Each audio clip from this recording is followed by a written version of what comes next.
Bonjour à vous les printers. Aujourd'hui on se retrouve pour une vidéo du montage en rapport avec ma dernière vidéo sur le Direct Drive.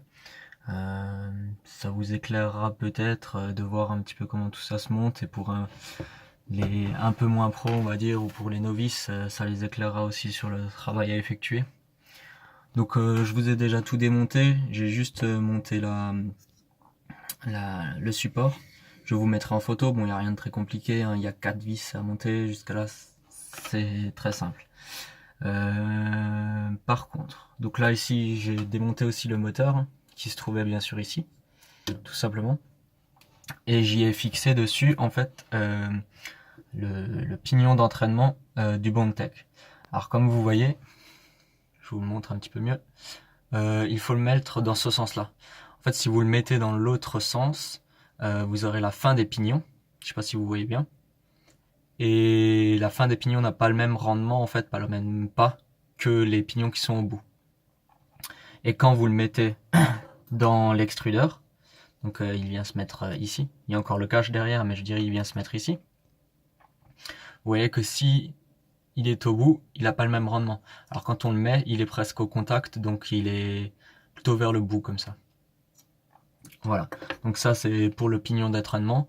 Pas très compliqué, il suffit d'enlever l'ancien et mettre celui-là. Mais très important par contre de le monter dans ce sens-ci.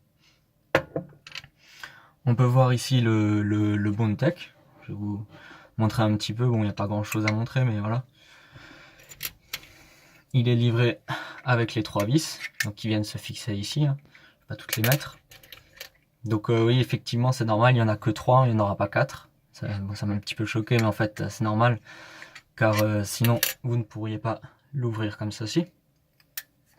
Donc je vais vous enlever le cache, comme ça on verra mieux. Donc ici, on peut voir aussi un petit roulement pour l'engrainement ici. Et quand on l'ouvre, donc ici il y a l'axe aussi, faire attention, des fois il peut partir. Et ici vous avez les pignons, comme vous voyez. Et tous les petits picots fins là, c'est les entraînements. Donc ça c'est juste, ça entraîne l'axe, et ici on entraîne le filament. Tout simplement. Donc ici c'est l'entrée du filament. Moi j'ai rajouté un petit tube pour le guider, pour éviter que ça abîme l'entrée. Et ici vous avez le serrage. Donc je peux bien vous montrer ici en fait. Vous mettez votre filament, vous le fermez et vous vissez jusqu'au serrage. Vissez, vissez, vissez. Et au bout d'un moment, vous allez sentir que c'est une petite résistance. Enfin une certaine résistance. Vous sorcez un tout petit peu et après c'est bon. Et vous avez l'entraînement. Après, si le filament n'est pas forcément passé donc jusqu'au bout ici à la sortie, vous avez accès en fait au petit trou denté ici que vous pouvez entraîner comme ceci. Voilà. Donc je dévisse ça. Donc ici on a l'entrée du filament et ici la sortie du filament. Du coup on aura la hot end. Donc là j'ai reçu l'Evo et je l'ai mis en place récemment. Donc vous voyez ici on a le même patron qui vient rentrer parfaitement dans son moule, on va dire plus ou moins. Vous avez le trou qui doit revenir en coïncidence avec l'autre trou.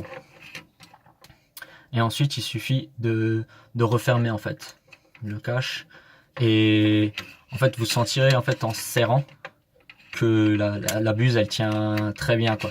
J'avais des craintes au début et en fait quand il est serré, la buse je peux forcer dessus, enfin je vais pas forcer non plus, mais je veux dire elle tient bien quoi, elle tourne pas.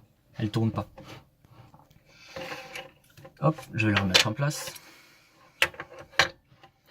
Et ici donc j'ai la turbine qui va faire le refroidissement qui va venir ici.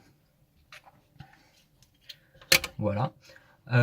Petite spécificité, on va dire que ce qu'il faudrait fournir, vous avez les vis ici qui sont déjà fournies avec. Je sais pas si elles rentrent forcément. Moi j'en ai pris d'autres hein, parce que le moule cruciforme en fait, vu la qualité des vis, il se fait manger très rapidement à force de le démonter, démonter, de le monter, démonter pardon. Du coup, je les ai changées, hein, j'en ai acheté des nouvelles, comme ça elles tiennent mieux. J'avais peur qu'elles me cassent et qu'elles restent coincées, hein. Donc la seule vraiment qu'on aurait besoin, ce serait une vis en fait, du même diamètre que les autres, mais un petit peu longue on va dire. Après vous pouvez prendre plus grand et la couper par la suite avec une pince, ça y a pas de souci. Par contre si vous la coupez, petite technique, vous mettez l'écrou. Ça paraît bête hein, mais vous mettez l'écrou, vous coupez la vis et ensuite vous sortez l'écrou. Ça paraît bête mais honnêtement voilà, je préfère le dire. Parce que sinon en fait vous aurez le pas de vis qui va être déformé et vous pourrez plus rien visser dessus. Alors que là, vu que vous sortez l'écrou, le pas de vis il se remettra correctement en place quoi. Donc il vous faut une vis du même diamètre que les autres et un écrou. Écrou qu'on va pouvoir directement placer en fait ici. J'ai fait un moule à l'intérieur. Bon, il se clipse pas forcément, mais il reste dedans au moins. Et vous pourrez le placer ici. Comme ça, après, vous allez mettre votre turbine. Donc, vous voyez ici, vous avez une petite entaille pour mettre, pour en fait refermer le cache, je pense. C'est une entaille et celle-là, elle vient directement à l'intérieur. Et il y a juste à la pousser et ça rentre parfaitement. Après, vous mettez votre vis et vous vissez. Mais ça, ce sera pour après. Donc je sors la vis, l'écrou aussi pour éviter qu'il tombe. Je vous montrerai tout à l'heure la soudure en fait, enfin la soudure, le câblage pour changer la hot end aussi si ça vous intéresse, je vous le montrerai tout à l'heure, pardon. Donc on va commencer tout simplement par mettre le moteur, mais pas entièrement parce que sinon ça passe pas très bien, vous allez voir. Donc on prend le Bondtech, tout simplement, on prend de ce côté-là. On vient y poser, donc ce sera dans ce sens-là. Donc on va poser la buse dans ce sens-ci. Voilà.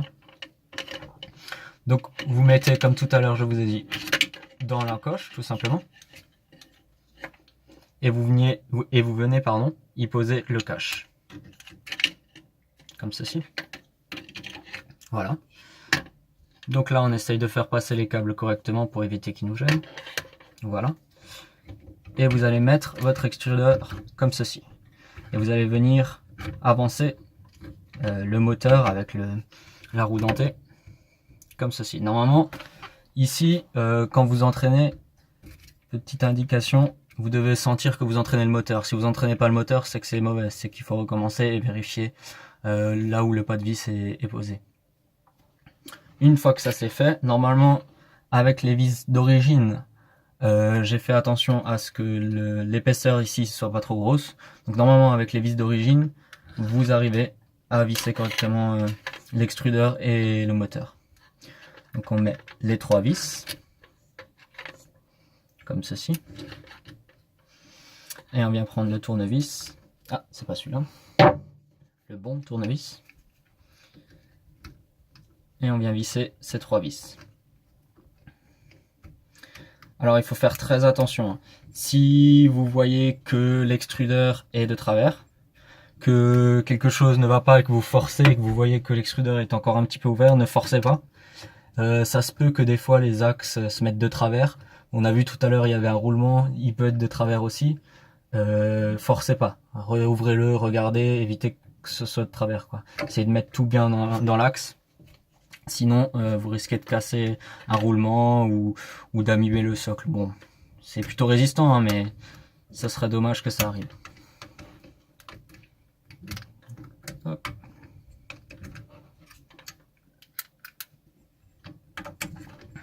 Comme ceci. Ensuite, on va faire passer les câbles par là. Et on va brancher l'extrudeur comme ça, enfin le moteur, pardon. Comme ça, il ne va pas nous déranger. Ah, j'ai le tuyau qui est passé. Voilà, on va le brancher comme ça. Tac, et on vient brancher le moteur.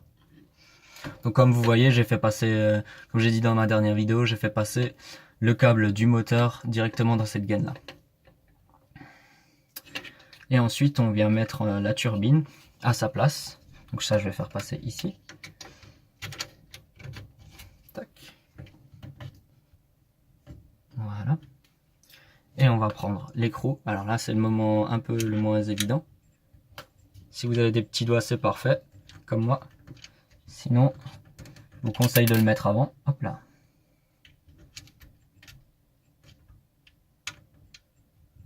Voilà.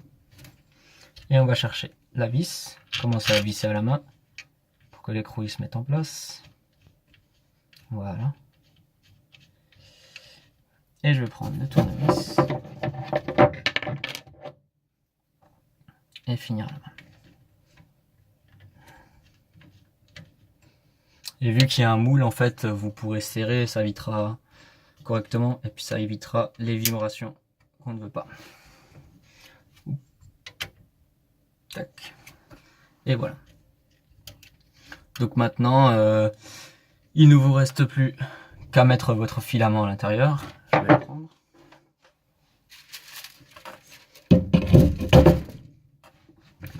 Tout simplement comme ceci. Vous regardez à l'intérieur. Que vous voyez bien le filament. Hein, vous pouvez le voir d'ici. Et une fois que vous le voyez, c'est qu'il va être enclenché, donc on va pouvoir refermer et visser. Donc vous voyez, il y a un petit ressort sur la vis qui permet un serrage constant en fait. Pas qu'avec les vibrations de l'extrudeur, ça se dévisse. Bon, je pense que voilà. Si monsieur veut bien, voilà, parfait.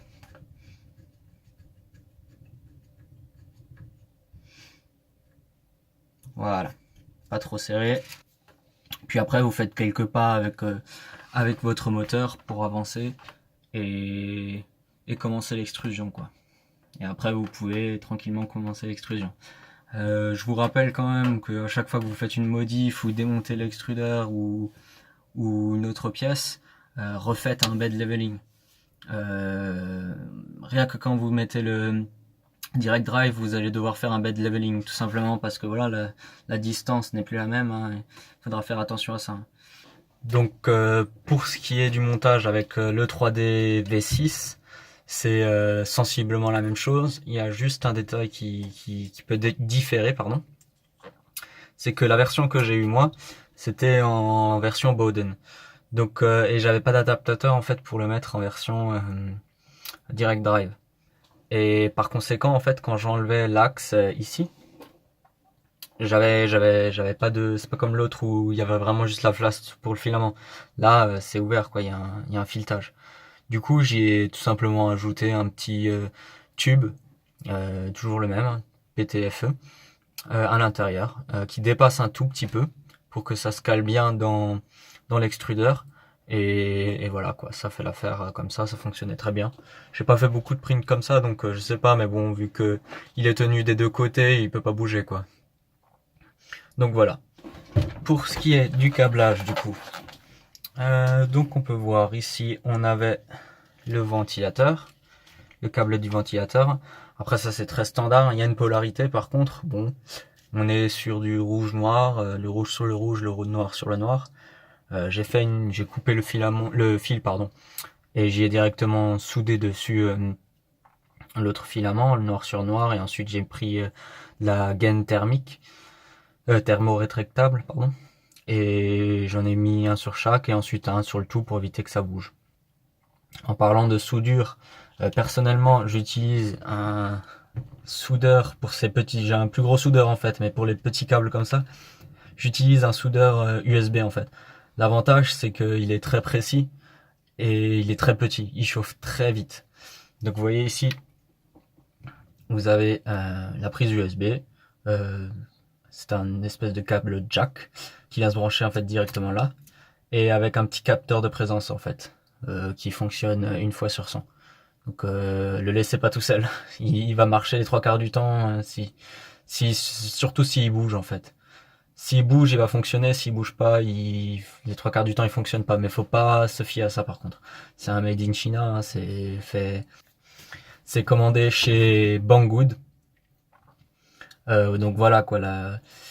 Ça marche très bien. Mais bon voilà, c'est pareil pour l'ampérage. Je sais pas ce que ça prend. Du coup, moi, j'évite de le brancher sur mon PC. je le branche plutôt en fait sur une batterie externe, une recharge USB quoi. Je le branche dessus, comme ça je suis certain, ça fonctionne très bien. Bon, il y en a pas mal qui ont, dans les commentaires que j'avais vus, qui avaient reçu ça un peu dessoudé à l'intérieur. Bon, voilà. Moi, il fonctionne très bien pour le prix, voilà. Je vous mettrai ça dans la description et je trouve plutôt pratique et il fonctionne vachement bien. Voilà, donc on continue. Donc pour ce qui est du ventilateur de refroidissement de la hot end, donc vous voyez, alors d'origine il y a des câbles bleus et jaunes, donc j'ai dû me faire un petit rappel des cours passés, allez voir sur internet surtout. Donc le jaune c'est avec le rouge et le noir avec le bleu. Voilà, tout simplement. Et pour ce qui est de la résistance chauffante, j'avais des doutes au début, mais effectivement, en fait, il n'y a pas de polarité. On peut brancher comme on veut, enfin, je veux dire, rouge, noir, peu importe, parce qu'avec la Hot End Evo, on reçoit les filaments en fait colorés en rouge et en noir. Du coup, ça m'a induit en erreur, j'avais un doute, mais il n'y a pas de polarité. Donc, on les branche un peu comme on le souhaite. Moi, je les ai coupés au milieu. Bon, après, à vous de voir si vous voulez les faire aller jusqu'au bout. Ça, c'est comme vous voulez après. Donc, c'est tout bête, hein. Vous coupez et vous soudez dessus. Et sinon, il y a encore la sonde de température que vous voyez en blanc ici. Cette sonde-là, en fait, j'ai comparé celle que j'ai reçue avec la Evo et celle que j'avais déjà d'origine et que j'ai gardée depuis le début. Personnellement, j'ai gardé celle d'origine. Je me dis, enfin, en comparant, j'avais l'impression que c'était exactement les mêmes. Je ne sais pas si c'est exactement les mêmes. Vous me direz la différence s'il y en a une. Et j'ai peur qu'en fait, en faisant une coupure et en effectuant une soudure, je mette une résistance dans le câble, parce qu'on calcule quand même une température, donc j'ai peur de mettre une résistance dans le câble et fausser la température prise. Je sais pas si c'est vrai ça par contre, du coup je préfère garder celle d'origine, je me dis que de toute façon elle fonctionne très bien, il n'y a pas de souci pour ça. Et sinon, à part ça, c'est tout. On voit ici le petit câble du moteur qui vient passer à l'intérieur. Donc là, comme vous voyez, j'ai acheté un câble pour ranger tout ça. Enfin, un câble, une tubulure pour ranger tout ça. Je vous mettrai aussi le lien dans la description. Je l'ai commandé sur Amazon. C'est plutôt pas mal.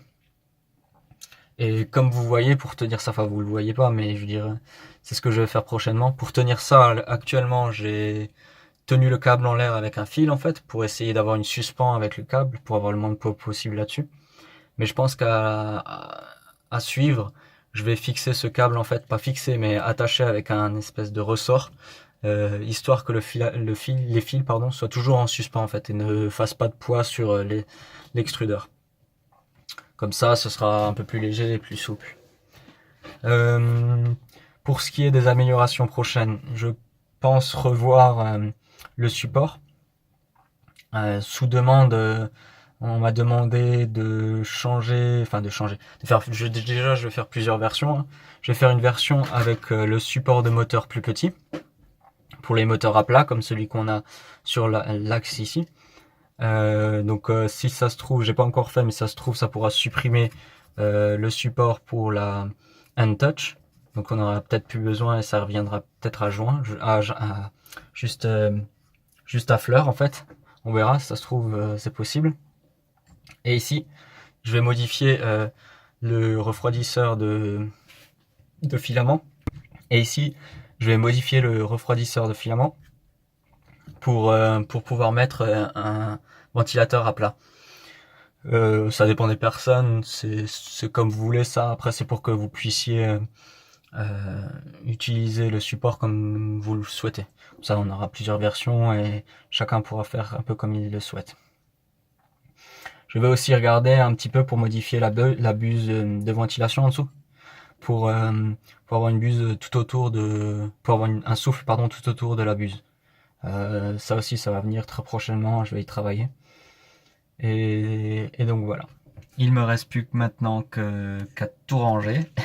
Et sur ce, je vous souhaite de bons prints et à la prochaine.